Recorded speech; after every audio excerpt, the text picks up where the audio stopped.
So the 4 marketing myths you need to know about. To be honest, 4 is only, those are the top 4. I could talk about this for hours probably. But let's start with how we got to a point where it's actually hard to distinguish between good and bad marketing advice. So just to give you some background, or at least my experience of it, we used to be told that the best thing you can do for your marketing, for your small business marketing particularly, is to share your expertise, right? You build trust among your ideal clients, you prove you know what you're talking about, and ultimately generate paying clients for your business. And so off we went to start a blog, like myself. I think that's about 11 years old now. Or you speak at many networking events like I'm doing now, or you have probably done in the past. And that's how content marketing was born, which is quite interesting. So now, a few years later, of us creating content, the situation is quite different, obviously. We have so much content, we need algorithms to try and wrangle the sheer amount of it. Like companies like Google have to implement filters and systems to try and distinguish between a huge amount of valuable quality or relevant quality content out there and the bad kind and the good kind and all of these things. So because content marketing works so well, we're now in a position where it actually is a business model in its own right. Don't know if you've noticed, obviously, over the years, there's people building content websites solely designed to attract adverts and affiliated links. So they're making money just by creating content and getting us to their platform. And now we have large language models like ChatGPT joining the fun, creating content by rehashing what's already out there. So an interesting thing I came across the other day is that on Halloween, hundreds of people gathered on a street in Dublin waiting for a Halloween parade that doesn't exist. Don't know how many people of you saw that, but all just because a so-called SEO entrepreneur had used ChatGPT to produce a search engine optimized post about a Halloween parade in Dublin, a fictional event. He made it completely up what ChatGPT did, and he posted it, and only to attract links to his website so that people get eyeballs on his adverts or click on the adverts, and that's how he makes money. So this post has been shared on social media so often that hundreds of people actually turned up, and the police was a little bit bewildered and had to send them away. So this is the situation where we're at now. So wherever we go online these days, we're confronted by a mix of genuinely valuable expert advice and a lot of generic how-tos or snappy tips telling us how to make a million by doing nothing, obviously. And well, if we just stop and think about it for a minute, we all know that there's no such thing as passive income, but that's probably for another talk. So no wonder we're exhausted. I see people left, right, and center dropping off. Put off by the sheer amount of marketing advice and content being thrown at them, and sometimes completely avoiding marketing their business altogether because they don't know where to start. So I think, and I believe, that no dream business should fail because of bad marketing advice. And so today I want to talk to you about the biggest marketing myths that are being peddled out there and help you cut through the noise. So let's get started. The first myth I always encounter is marketing is evil. I've also heard the dark arts every now and then, or any other similar themes. And I think this one we owe to all the salesy and pushy marketing tactics out there. Spam, unsolicited emails, telemarketing, or even worse, people trying to scam you. No? Or even just badly targeted campaigns. I keep getting campaigns telling me that I can sign up for a German course, which is my native language. So thank you very much. It's, not always harmful, but still annoying, like those vapid adverts we see on TV or on billboards all the time. I, for one, am bracing myself for those perfume ads now that Christmas is getting closer, because I never understand what they mean or what they're wanting me to sell or to buy. So what annoys us about these is the one thing they have in common. It's all about the money. It's sell, sell, sell. And it often feels like that's how it's done, like that's how marketing works. So many small business owners I talked to over the years thought that in order to run a successful small business, they need to sell themselves. Yeah, they need to go to networking events, for example, and walk up to people and tell them how awesome they are. So typical salesman style. But, there's no wonder marketing is such a bad rap because of this. So what I want you to know is that this is actually bad marketing. Like I've been in marketing for over 20 years now, and I'm absolutely stunned by the amount of crap marketing out there. And I'm wondering if they're actually getting enough out of it, and that's why they keep doing it. Or if it's just a typical case of, well, we're keeping busy so we can tell the boss we've been doing stuff, but they don't really care about, generating results. And even only the mildly annoying stuff, those repetitive ad campaigns on TV and on the radio, they only work for companies with huge budgets and not for small businesses. So about this myth, I want you to understand that, first of all, marketing doesn't have to be annoying to work. Second of all, you don't have to be in it for the money to make money. Yeah. Because most importantly, and third of all, good marketing is not about you. It's about your customers.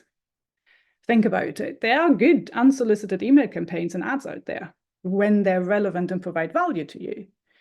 A good campaign focuses on the benefits for the customer and what the customer needs and wants, not selling at all cost. That's why, for example, at networking events, you don't just talk about yourself all the time. You listen, you find out more about the people you're talking to and their businesses, and then you make genuine connections. So a good way to do this is just reminding yourself why you started your small business in the first place, like apart from generating a profit, which we're all in for, but it's mainly about helping people or sharing solutions that you know will make their life easier.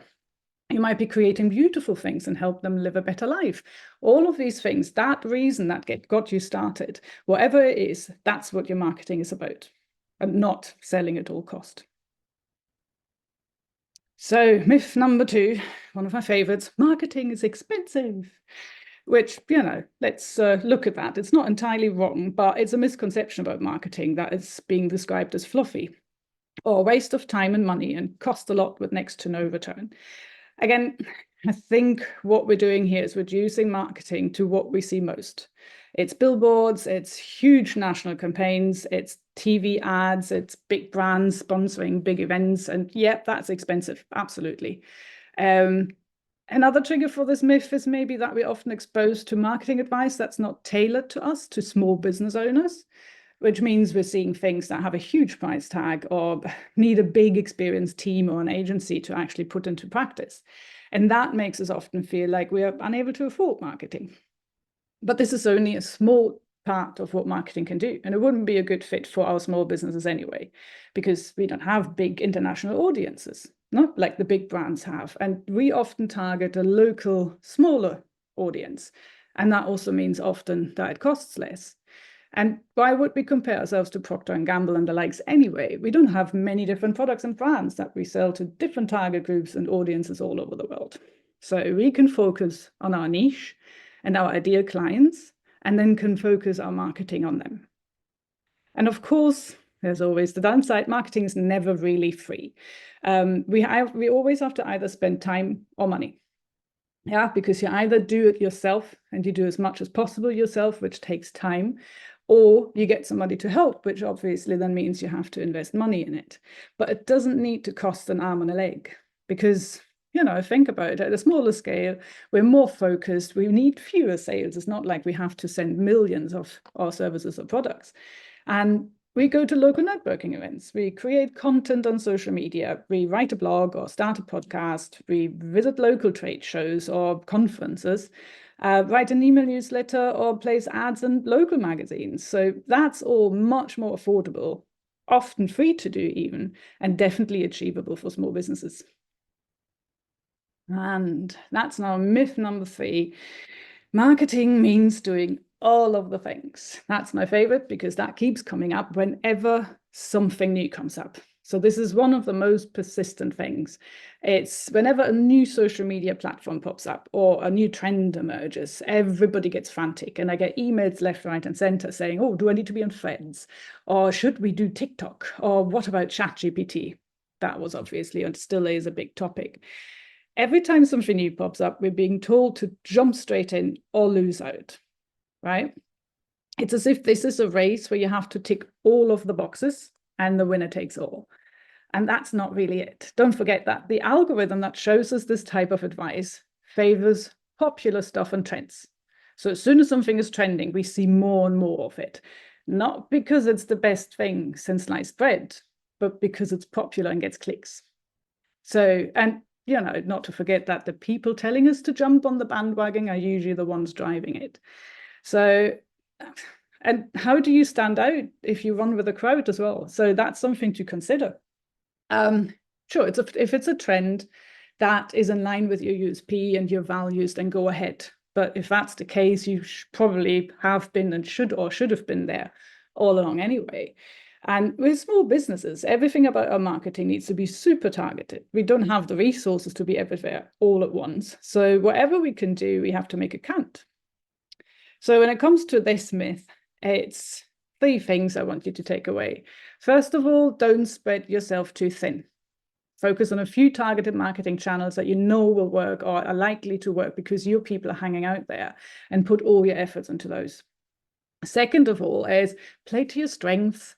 If you don't like being in front of a camera, then don't do TikTok or YouTube. They're probably not the best choice for you, whether they're trending or not. But if you can talk for Scotland, then public speaking is great, or maybe a podcast or running events. That might be for you. And the third thing is quality over quantity. Focus on your ideal clients, on what they want, on what they need, and how you help them. It makes you stand out from your competition, and make sure you invest your time and money in, where it makes the biggest difference. And is also very nice at keeping you focused whenever something new, the squirrel moment comes around and you're slightly distracted by something new. Right, next thing is myth number 4, and the last of all. So this is one that I find always very important, and I always talk about a lot, is that there's only one way to do marketing. Yeah. So a lot of the marketing myths I encounter seem to be based on the beliefs that marketing has to be a certain way, but nothing could be further from the truth. So marketing is not like accounting, where we have laws and regulation to consider and things have to be done a certain way. But that's not how marketing works. Marketing is a tool set for you to use as you see fit to get the word out about your business. It's not a one-size-fits-all approach. There's no boxes to tick, whatever trendy people and bandwagon people are telling you. So I always tell clients this is a good news, bad news situation. The bad news is, and I'm sorry about that, but there's no way around doing marketing as a small business owner. If you want your business to be successful, it needs to be done. Even the best product won't sell if nobody knows about it. So that's the bad news. The good news is that you get to choose. You get to choose whatever you want. You get to pick how you're going to market your business, what channels to use. If you enjoy Instagram and taking videos, then there's nothing stopping you from using it to spread the word about your business. And even if you utterly hate marketing, which, I've met a few people in my life, at least you get to choose the marketing channels and campaigns and tactics you hate least. Of course, every marketing channel and tactic has pros and cons. So once you've chosen yours, there are ways to get the most out of it. So it's just thinking about that, the cookie cutter approach that we often see. A lot of people are promoting templates or anything else like this is how you do it, and this is how your bio should look, and this is how you should format your posts and everything on social media. And it won't get you far. It certainly won't help you stand out from your competition. So if you take one thing away from today, let it be this. It's your business. It's your rules. You're calling the shots. In fact, the best marketing reflects the way you run your business, as well as your values and your goals. Your business dictates your marketing, not the other way around. So to summarize, and I'm being a little bit crude now, but just stick with me. You don't have to be a dick to market your business successfully. Just don't be a dick and it'll be fine. Second, it doesn't have to cost an arm and a leg either. And third, as a small business owners, it's important to prioritize quality over quantity. And fourth, and that's to paraphrase Oscar Wilde, you do you, everybody else is already taken. And that's me.